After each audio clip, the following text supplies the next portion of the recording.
Hello，大家好，我是猫咪卡，欢迎来到 Chat Chat with Monica。这是一档为中文学习者提供的中文播客，在这里你会听到、学到各种与中文以及中国相关的话题。如果你对此感兴趣，那就千万不要错过。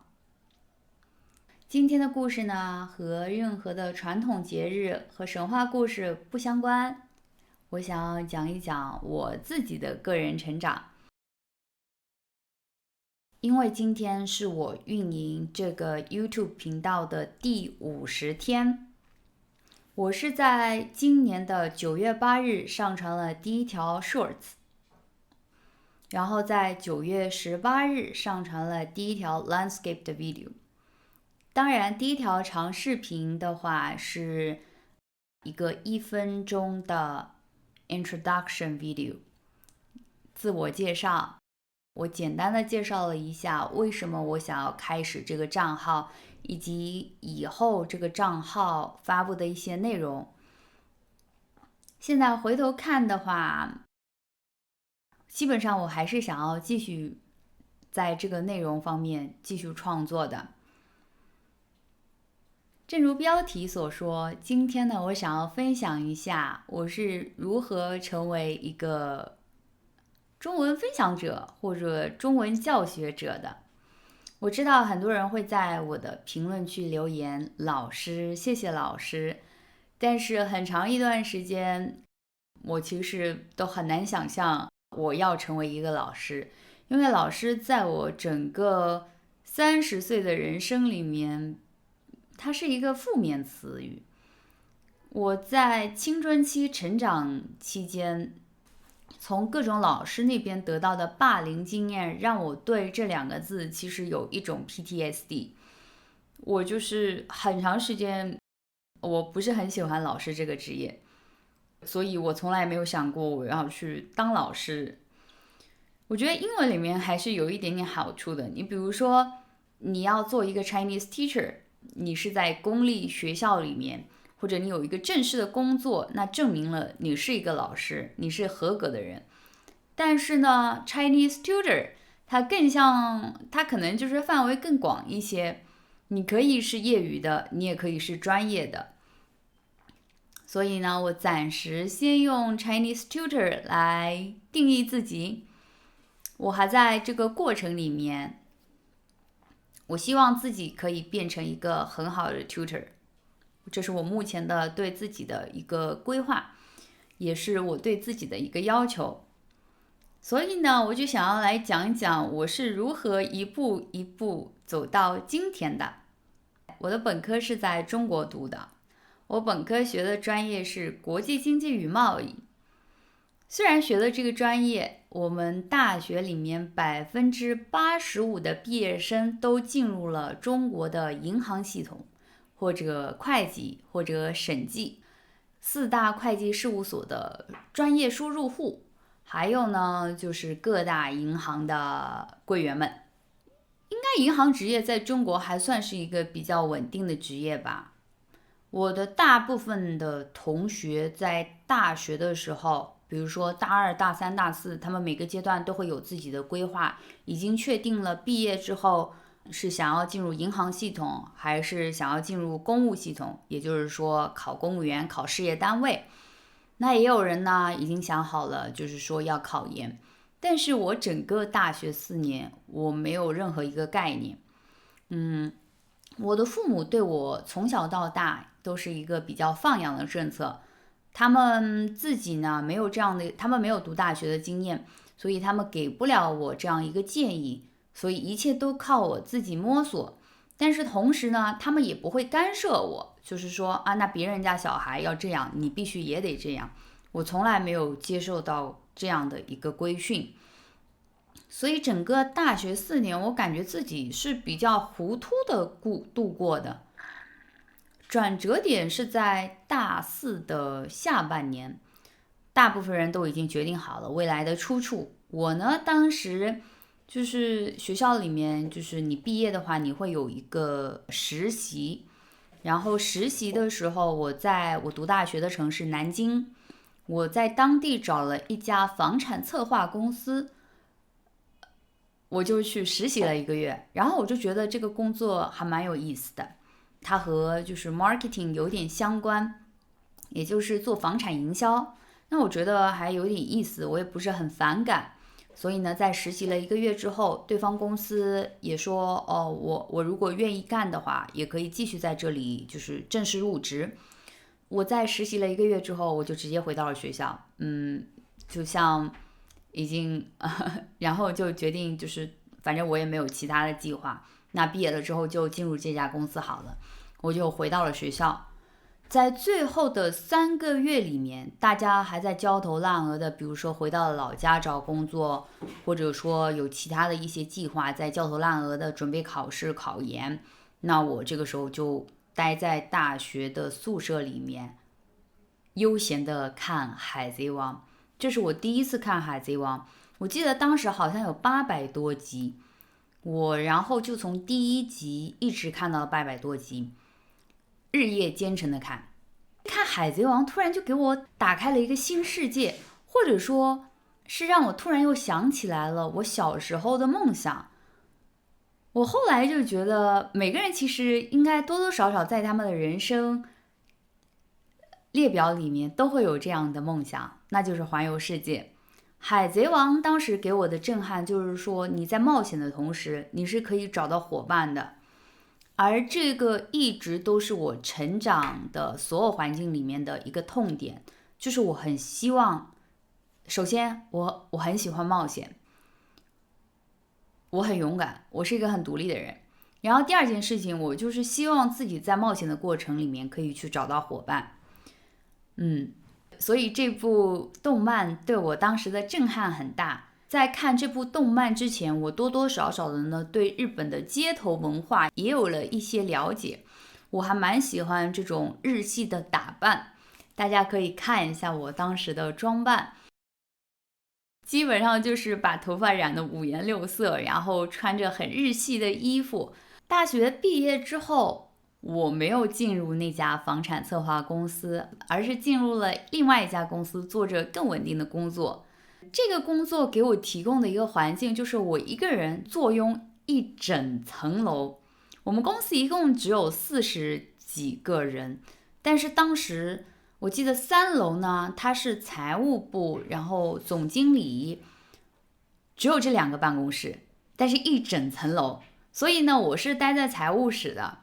然后对面是总经理办公室。然后这份工作它就是给我有完全足够的时间去继续探索这个日系文化。所以当时我在办公室里面工作内容很少，然后我做的效率又比较高，我每次都会很快的把工作做完，然后就会摸鱼，然后去观看，在网络上面去查看一些我自己比较感兴趣的内容。当时我就利用在公司里面的时间，很不好意思，那是我叔叔的公司，然后我就在公司的时间里面，我就正式的开始了我的淘宝店主生涯。没错，因为我当时很喜欢洛丽塔风格。洛丽塔当时呢，基本上一些大的品牌都是来自于日本的，还算比较贵的一种服装。它已经不像现在啊，它10年之前它还算是一件单件的裙子的话都要2-3千，那还算是一个比较昂贵的物品。所以这部分能够消费得起原版洛丽塔的这部分女孩子们，她们也会舍得花钱去买配饰，或者说一些装扮场景的小物。比如说他们会拍照，拍洛丽塔风格的照片，那你如果只是站在白墙面前拍的话，它就会比较单调。所以呢，他们家里面的装饰品也会很多。我当时不知道怎么回事，就是相比于这种服装，我更喜欢的是这些杂物，就是比如说装扮的小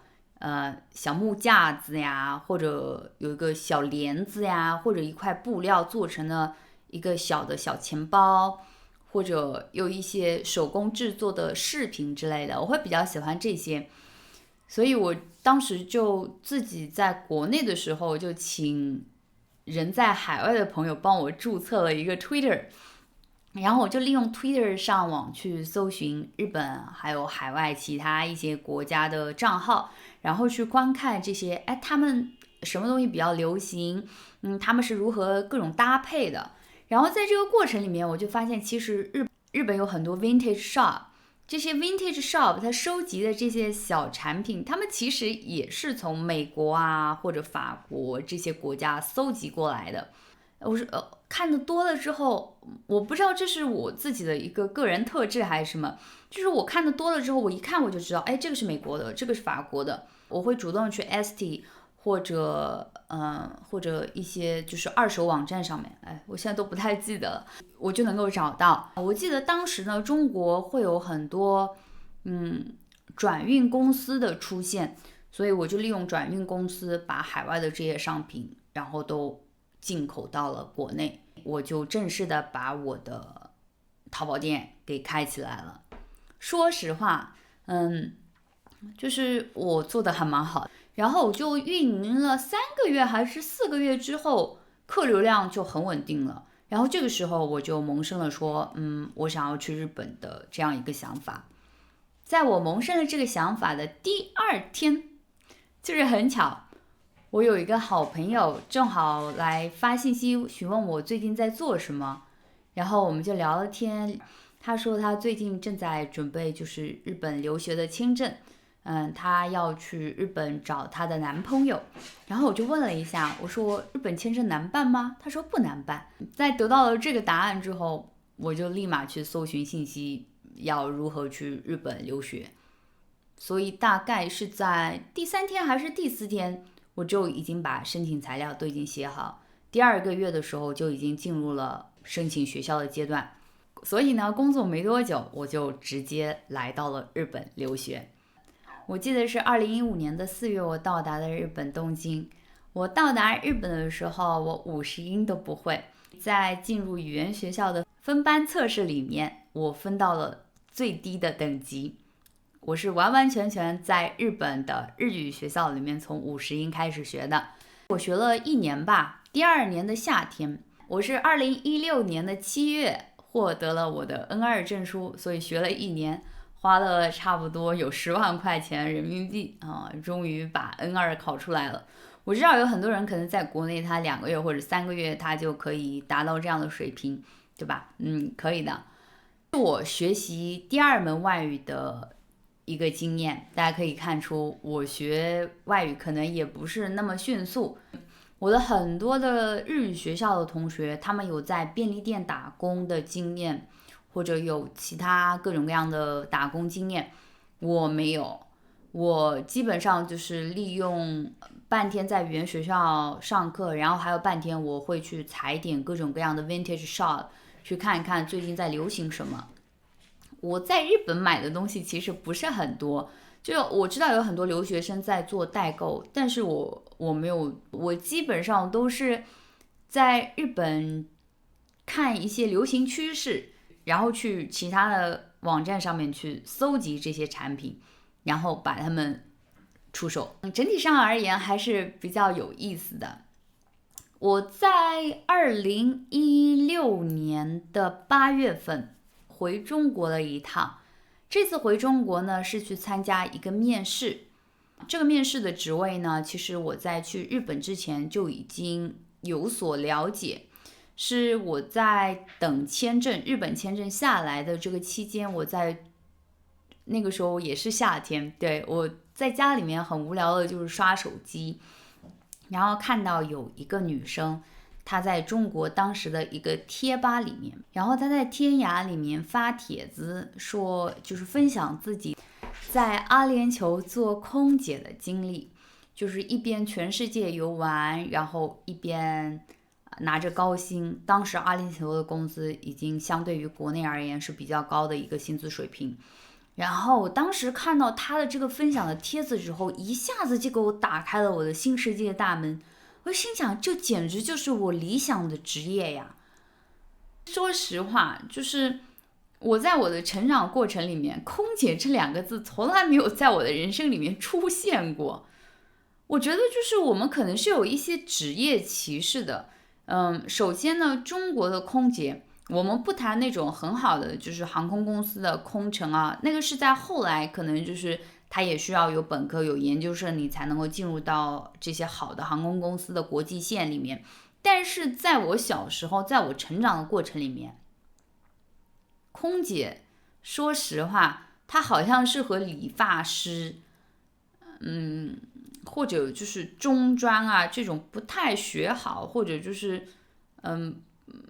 是成绩不太好的女孩子才会去选择的一种职业。当然，中国也是亚洲之一，整个这个行业对于美的选择，它还是有标准的。它就是说，你必须要长得好看，你要个子高，你才能够当上空姐。所以呢，我从小到大，我从来没有想过说这个职业会和我产生任何联系。但是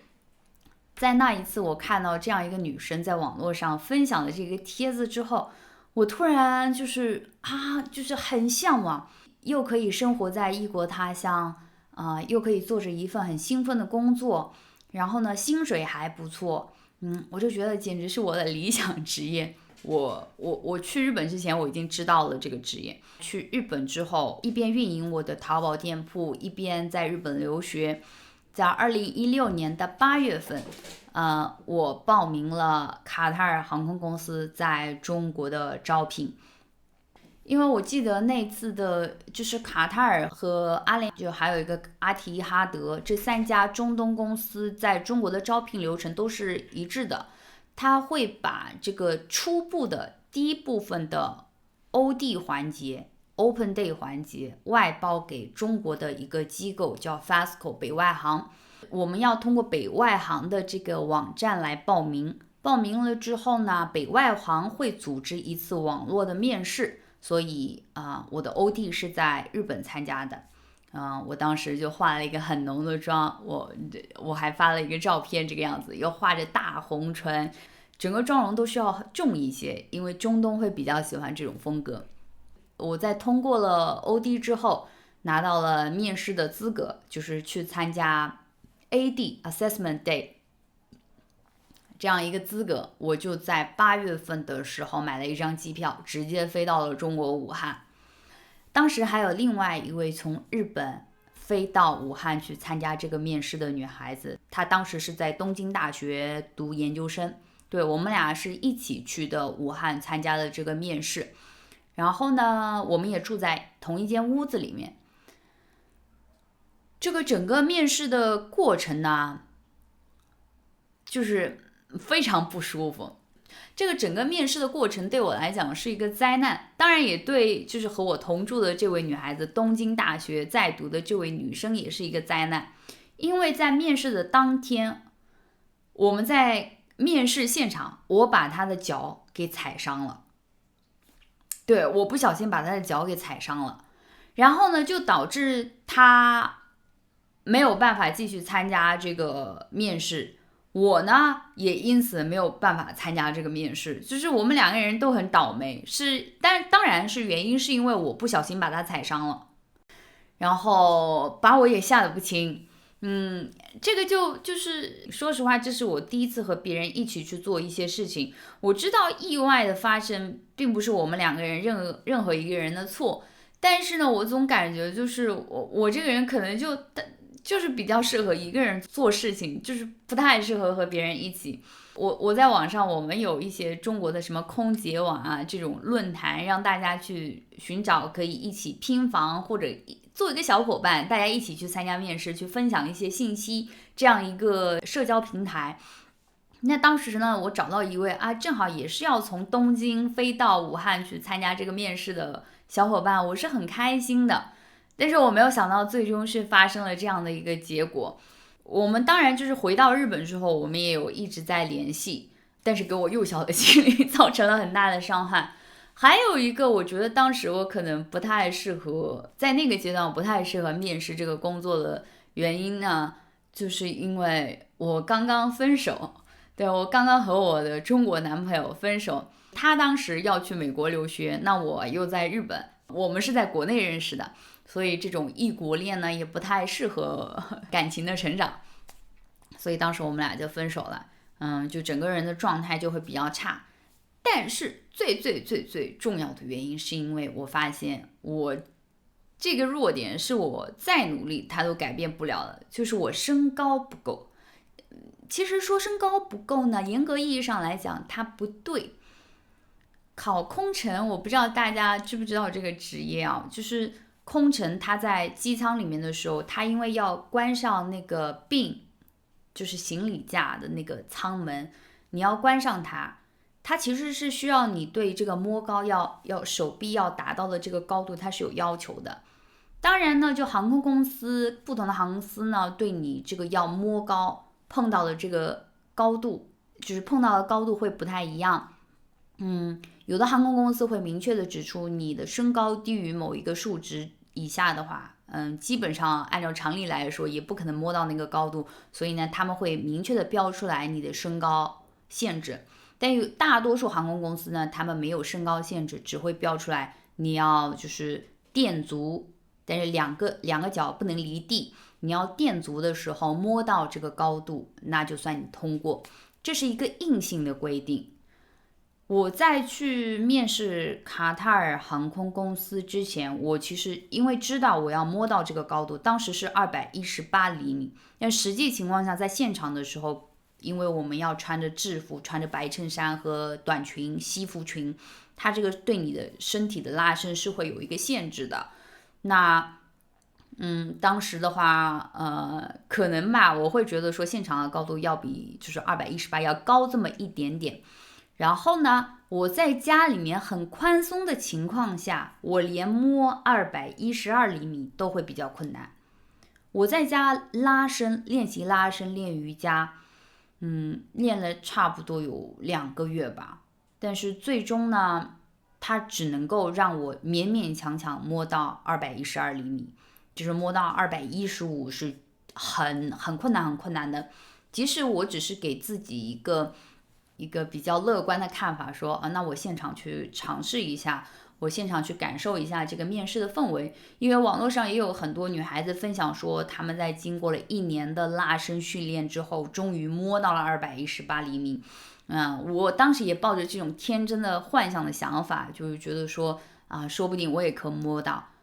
我先要声明一下，我的身高是1.61米。可能几年前我会1.62米，因为随着年纪增长，你的身高是会有一点点缩水的。我还记得当时我在现场的时候，有跟其他女孩子对比过，人家女孩子就是有些女孩子她身高没有我高，但是她们的手臂会比我长，她们可能身高就只有1.58米，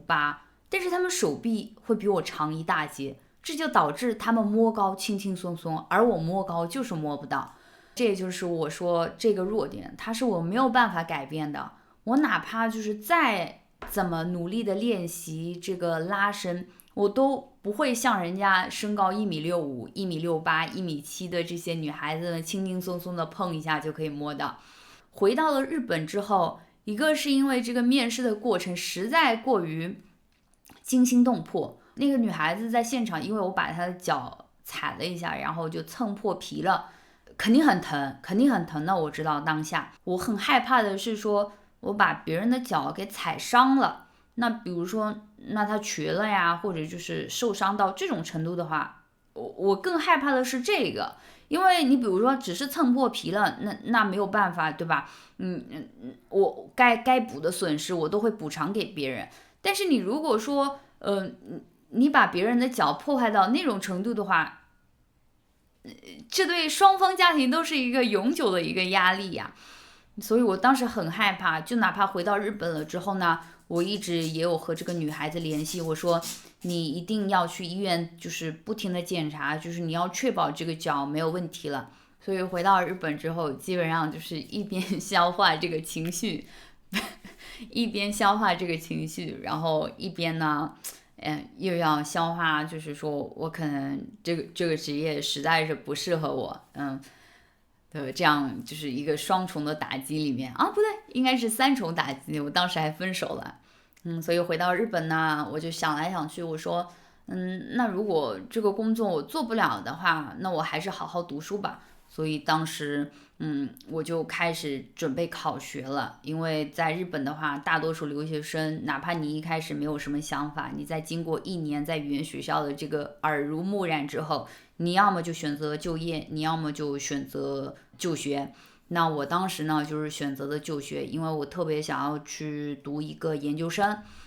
在日本的话，它会称为修士，也就是博士前期。当时我就去报了书，每天按部就班的上语言学校的课，学习语言，还有就是上这些书来学习专业课的内容。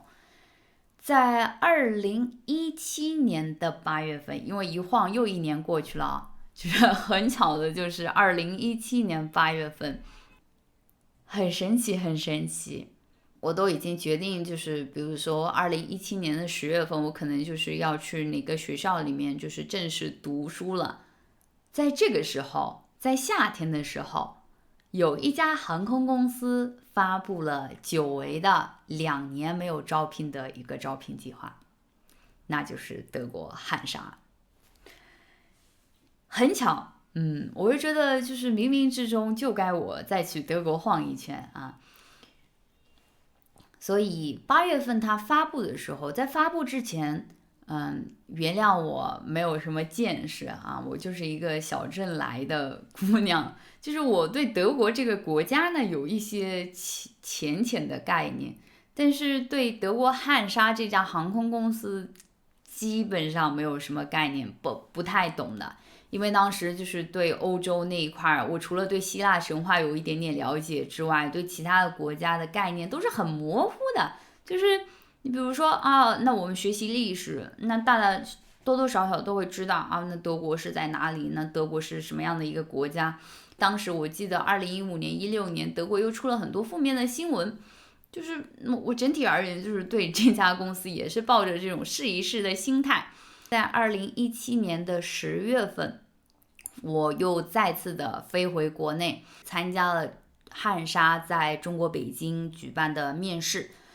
这一次我没有和任何人同行，我也没有跟任何人说我去参加这次的面试，我只是自己一个人订了北京就是面试面前步行5分钟的酒店，没有告诉任何人，没有分享任何事情，我就自己早上按部就班的。我比较喜欢这种节奏，我自己一个人去面试，我自己消化这个结果，然后就一路就很顺利。我特别记得，就是一共面试它是2天，第一天是 OD， 然后第2天呢它是 AD。这一次呢，它和中东三大行不太一样，它就是 OD 也是线下的 ，AD 也是线下的。第一天参加的 OD 差不多到现场有700-800个人一起吧，然后那 OD 结束完之后，晚上差不多8-9点的时候，每个人就是如果你可以进入到下一轮，你就收到了邮件啊。那我收到了邮件说我可以参加第2天的面试。那第2天一早呢，我又被分到了某一个组里面，然后去参加这样第2天的这 assessment day。我现在还能记得，就是当时面试的一个流程，基本上说，他就是每个人差不多有个差不多15分钟的一个面试的环节。那这15分钟呢，会问一些 behavior question， 然后呢，结尾的时候还会做一个 role play， 就是你如果遇到了一些乘客的投诉 complaint， 你会如何去处理这样一个 role play。那就是结束了之后呢，又在当天的晚上，大家就会收到一个通知，你到底是什么样一个状态。所以我当天晚上我就收到了通知，我是在一个 standby 的位置我是在一个 standby 的位置。当时是2个基地一起来招聘，法兰克福基地就是差不多一个 list 里面招了20个人，但是他 standby 的里面会有5个，就是他20位里面，在经过体检的时候，可能有一些人他是高度近视啊，或者有一些人身体上有一些问题的话，他会不太合适这个职位。那 standby 的人会从他们的候补位置成为一个正式的候选人。那我就是这种情况，我当时选择的是 Munich base。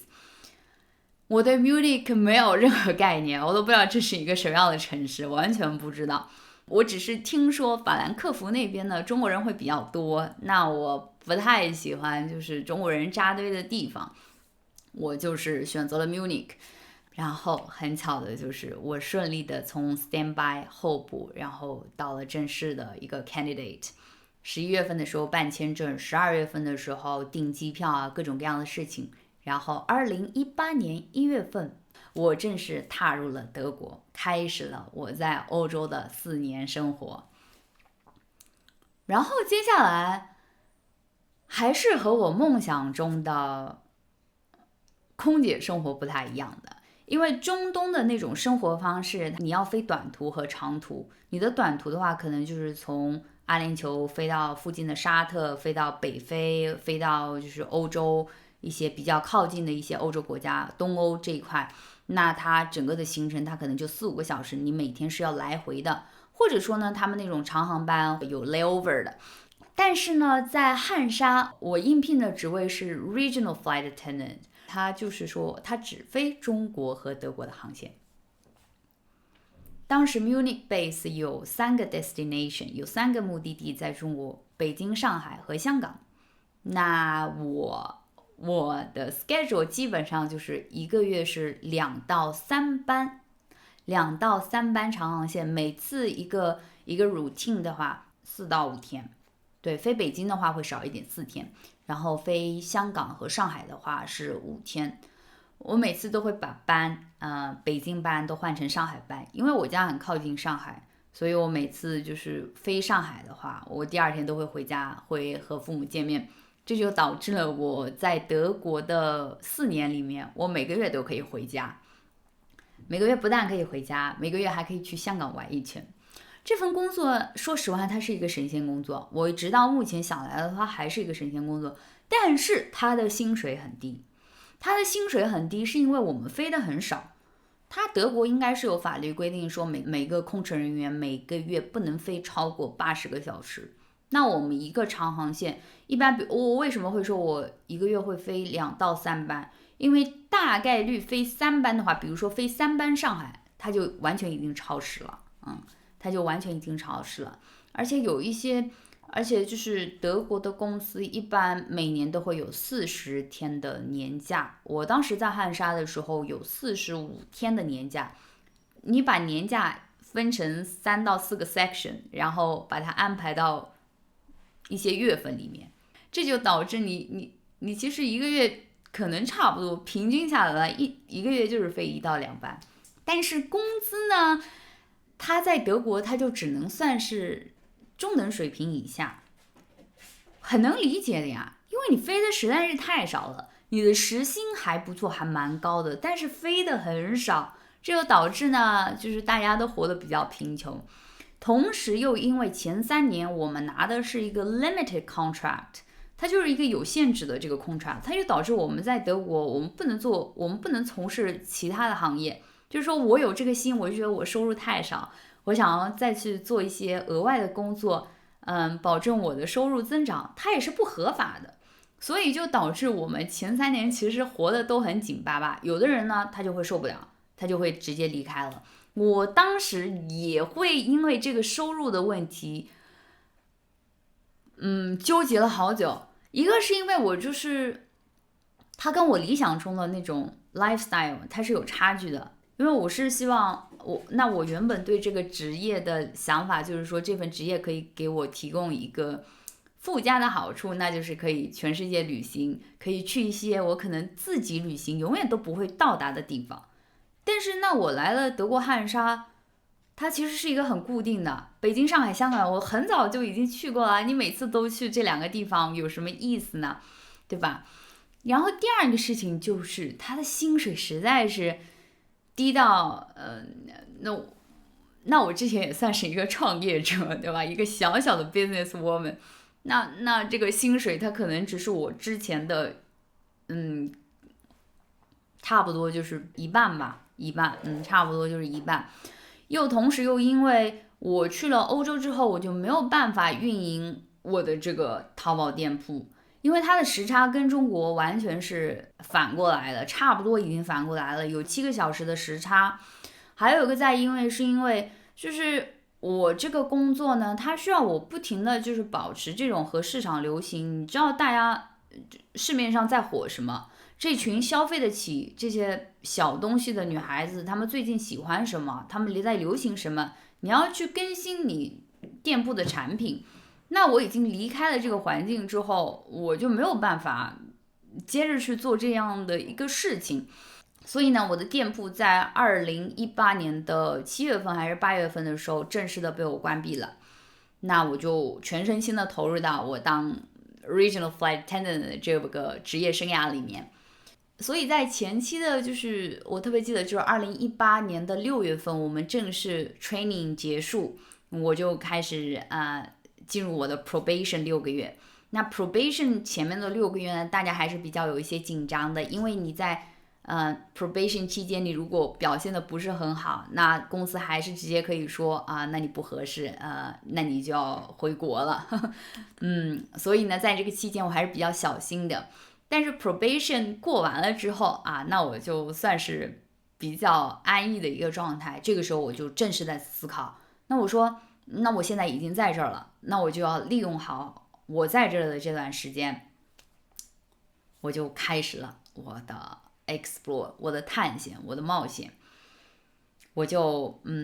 把欧洲玩遍了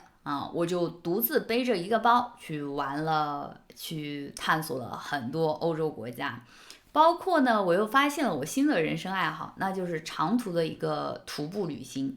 我在2019年的5月份，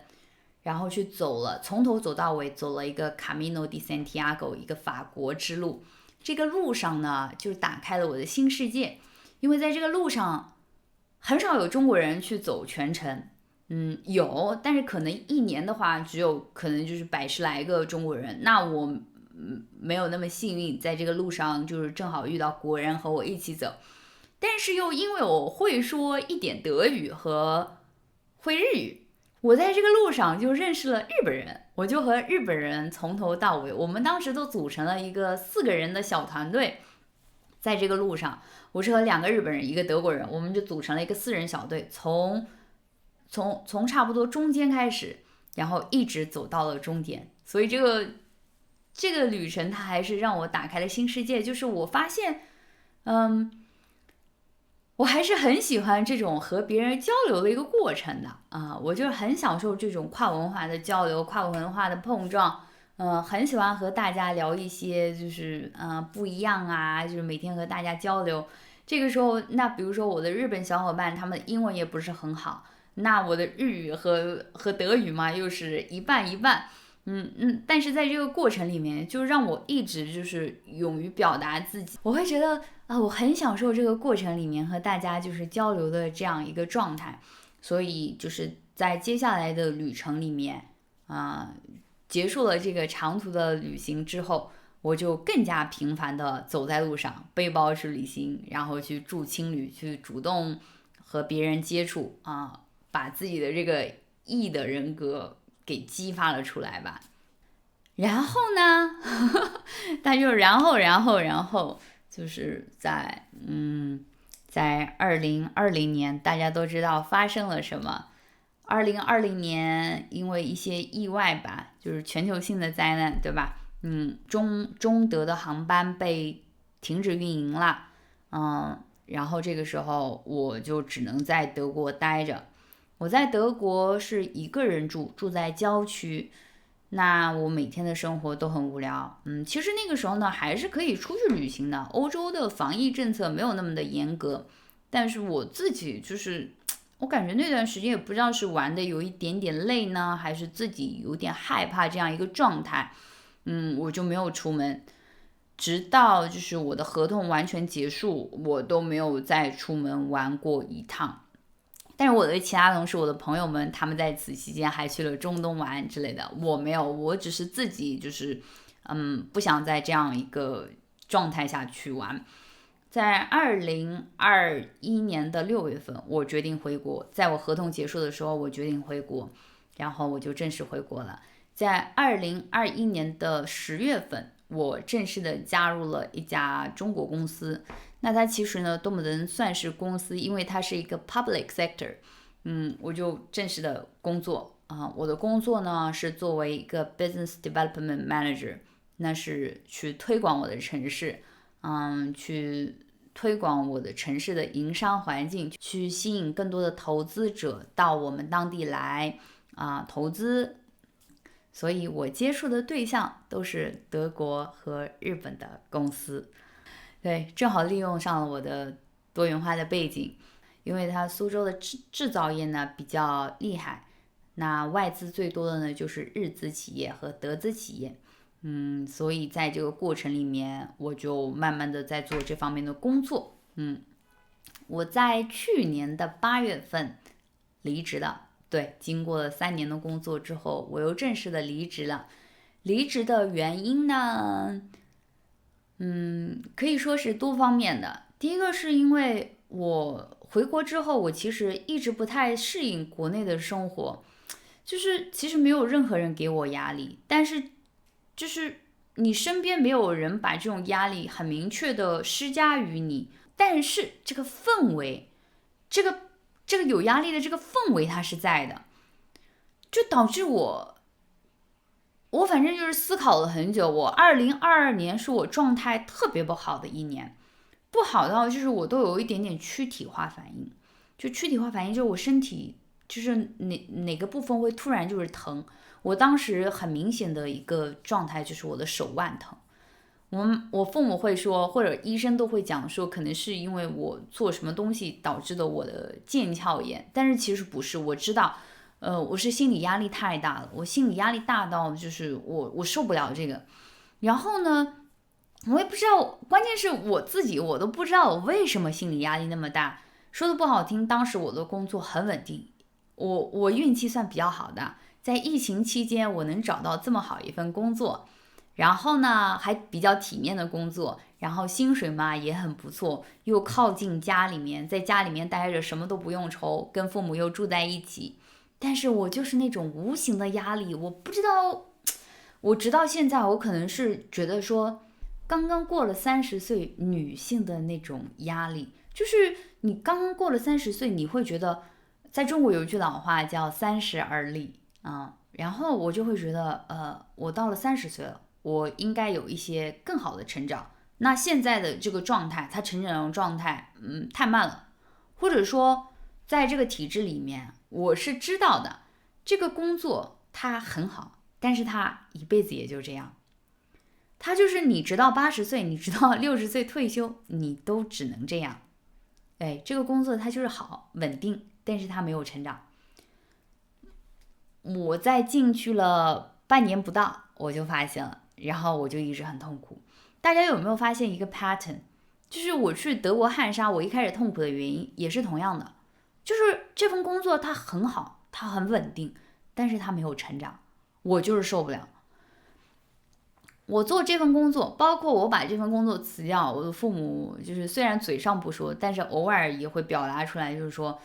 觉得我做了这么多年的工作，他们都会觉得那份工作是最好的，又稳定又靠家又体面。他说唯一就是不好的就是有一些烂人会比较烂那你无视他们就好了。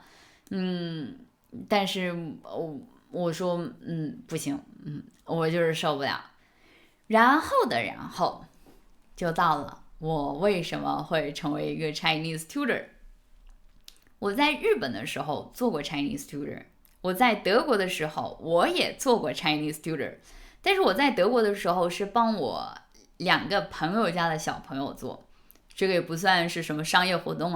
这个不算是我违反了法律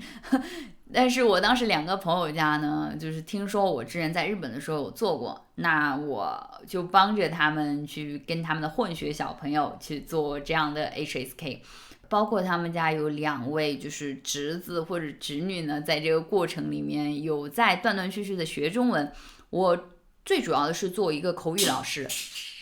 我在这么多年就断断续续的做 Chinese tutor， 都是作为一个口语的陪伴者，去帮助你提升这个口语水平的，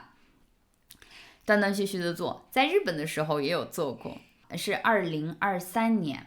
我认识了一位中文水平已经达到差不多 HSK 6级的一位德国人，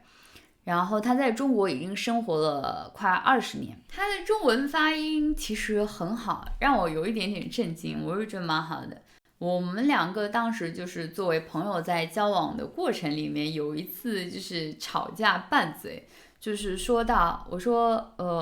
我图你什么？我图你年纪大，图你不洗澡吗？然后他当时给我发了一条语音信息说不明白，我每天都洗澡。这句话让我突然就是有了一种跨文化的碰撞，我就觉得好有意思，就是你明明在和这个人吵架，但是他因为就是对这个 slang 的不理解，对这个俚语的不理解，然后就导致了把这个事情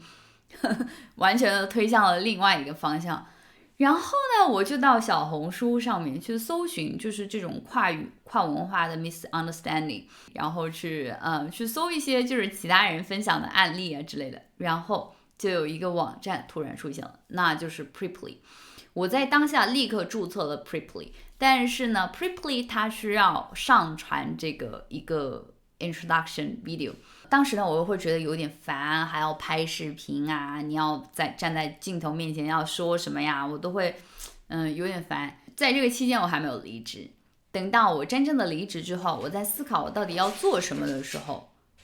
这个 idea 它再一次出现了，就是 Preply 他可能会定期的给我发一些邮件之类的，我就想了一下，我说我可以把 Preply 好好搞一下，我把这个视频上传一下。然后呢，我就拍了视频，上传到 YouTube。很神奇的事情发现了 ，YouTube 给我推送了很多 Chinese podcast、Chinese vlog、Slow Chinese 这些很优秀的中文老师们的账号。然后在当下的那一瞬间，我就说，我是不是也可以做呢？对吧？然后呢？所以呢，我就一边开始了我 Chinese tutor 的生涯，也一边开始了运营 YouTube channel 的这样一个计划。我的几段工作经历都已经讲完了，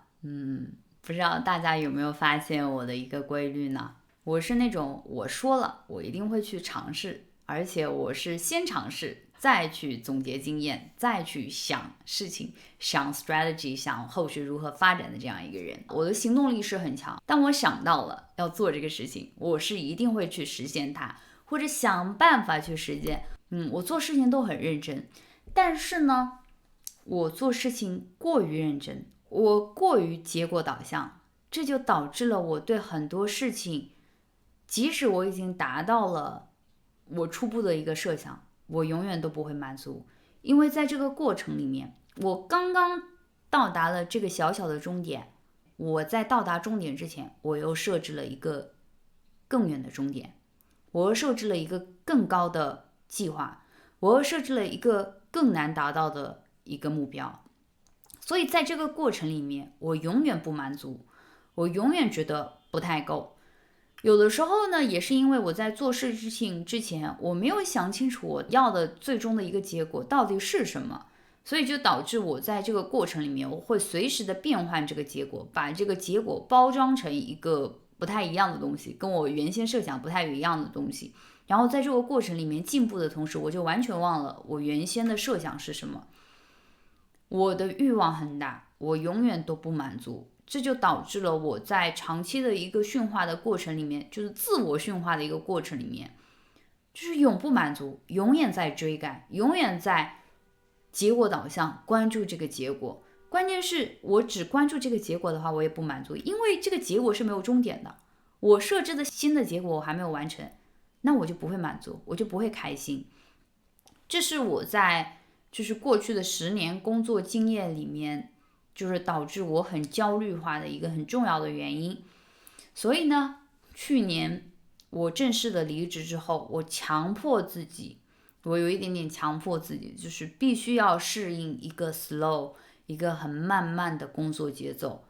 哪怕它现在它还不是很完美，但是没有关系，我要享受这个过程。很难，真的很难，直到目前我都没有办法承认说，我在享受这个过程，因为就哪怕说我现在我在试图做 Chinese tutor， 但是我在 Preply 也没有很多的学生。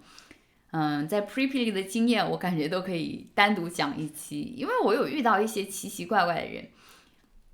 还有一个很重要的一点就是，我有太多的梦想了。我很多梦想，因为我有说过我是想到这个事情我就会去做的人，所以呢，去年我离职之后，我完成了我的 master degree，我完成了我的硕士学位。我在完成的同时呢，我有做 RA，然后想要继续去申请 PhD。然后在今年3月份的时候，我的 PhD 开始就是申请结束，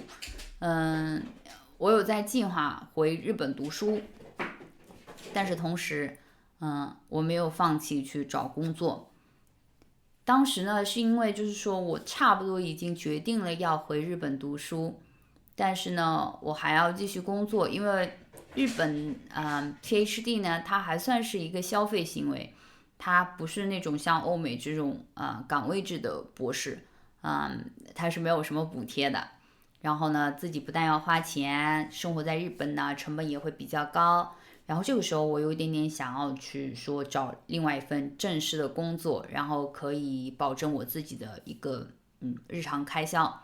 当时我想来想去，最好的一个工作是我继续去做空乘，没错，就是我想要继续做一个空乘，然后同时呢在日本读书，因为你可以跟导师商量，就是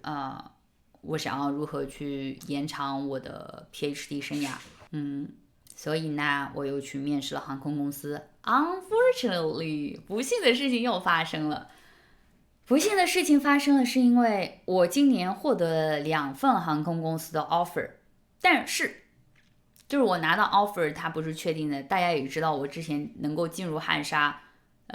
我是在 standby， 有些人他都已经在排名，他是 candidate。但是只是因为他体检不过关，或者其他的 background screening 不过关，那就导致了我 standby 变成了 candidate。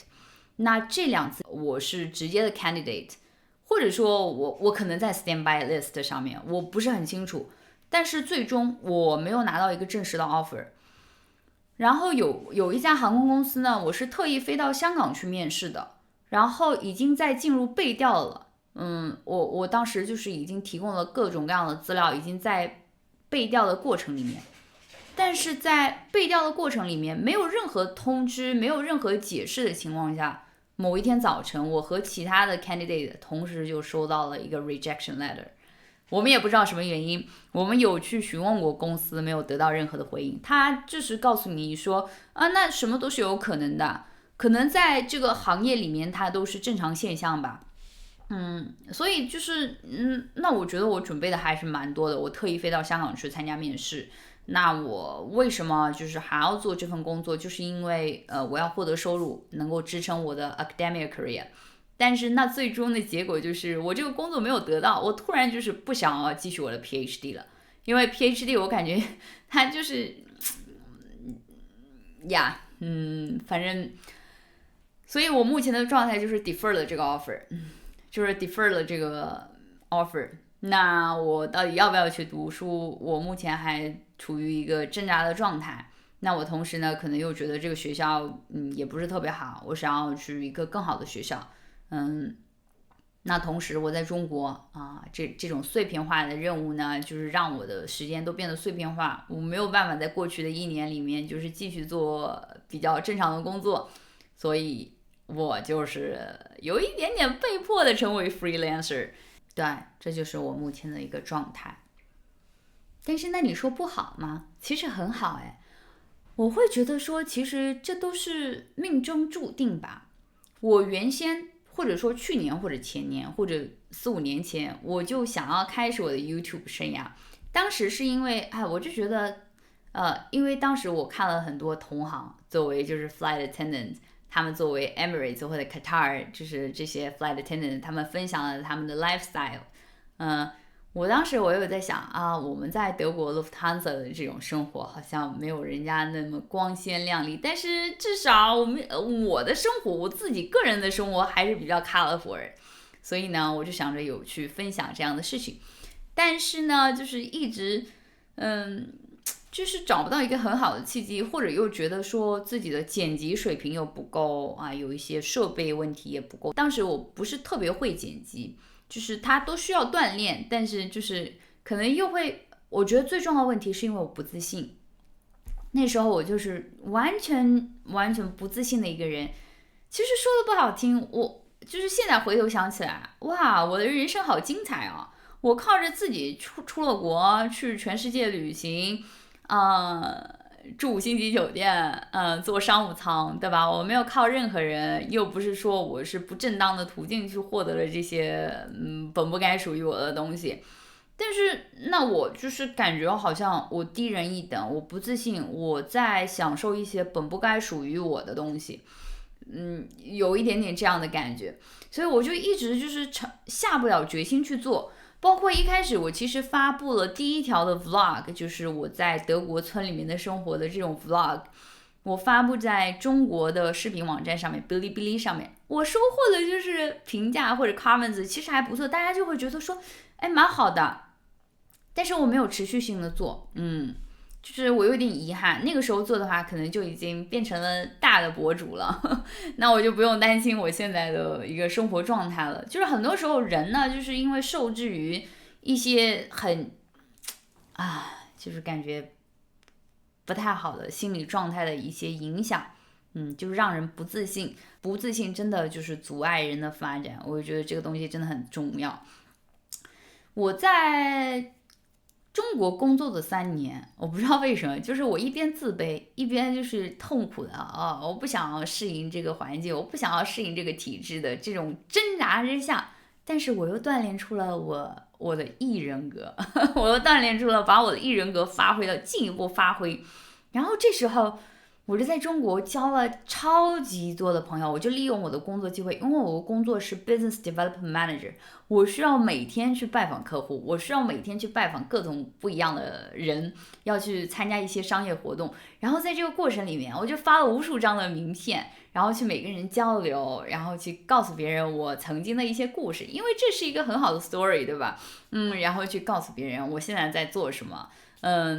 在这个过程里面，我锻炼了自己，然后把自己养成了一个很自信的人。但是同时呢，自信到最后就是我连工作都找不到。对，所以我就觉得自信还是很重要的一件事情。分享了这么多，想要跟大家聊一聊。最后呢，其实想要跟大家说当你想到要去做什么，不要害怕别人的评价，你先自己偷偷的尝试一会儿，然后在这个尝试的过程里面，你会得到自己的答案。我这句话，我其实就是有跟我身边其他的朋友一直在分享的。我说有的时候呢，大家就是嘴上说着，我们不要在意别人的眼光，不要在意别人的评价，那会有一点点虚伪，因为很少有人真正能够做到这一点。但是你自己可以控制的部分就是我不对外说，我不告诉任何人，那我自己先做起来，对吧？说的不好听，谁又有多少人认识我呢？就包括我自己开始这个 YouTube 频道，我为什么没有在中国的网站上面去开始呢？因为中国现在的社交媒体是你如果上传了之后，你的 IP， 你手机绑定的这些人的号码，他会很快的帮你推送到你认识的所有人那边，毫无隐私，